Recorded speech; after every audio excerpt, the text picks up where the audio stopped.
Pemirsa, penurunan target defisit anggaran 2025 yang ditekan pada kisaran 1,5% hingga 1,8% dari PDB untuk membiayai program makan siang gratis pemerintahan Prabowo Gibran masih dibahas di Badan Anggaran atau Banggar DPR RI. Hal itu disampaikan Menteri Koordinator Bidang Perekonomian Airlangga Hartarto.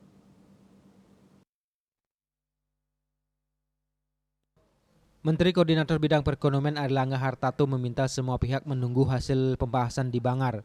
Selain itu, dia juga merespon pagu atau batas anggaran tertinggi beberapa kementerian yang dipangkas oleh Menteri Keuangan Sri Mulyani. Menurutnya, anggaran kementerian masih belum ditetapkan dan bisa berubah karena pembahasan masih terus berlanjut. Sebelumnya, Menteri Keuangan Sri Mulyani menjelaskan strategi anggaran pendapatan dan belanja negara atau APBN untuk bisa mengakomodasi program makan bergizi gratis yang diusulkan oleh Presiden terpilih Prabowo Subianto. Sri Mulyani mengakui akan ada tantangan untuk penerapan program tersebut. Namun untuk memitigasi tantangan tersebut, Kementerian Keuangan berencana untuk melakukan reformasi pada sejumlah aspek.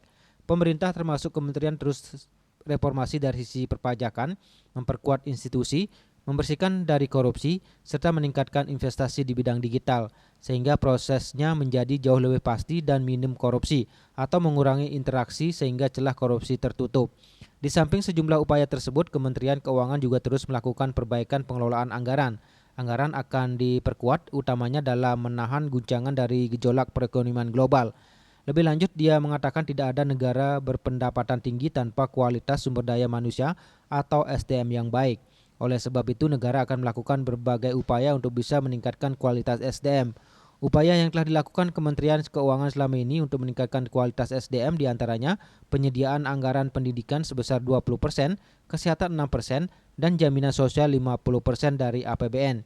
Pemerintah juga turut mendorong dari sisi infrastruktur untuk mendukung produktivitas dan mobilitas masyarakat. Bali Pos melaporkan.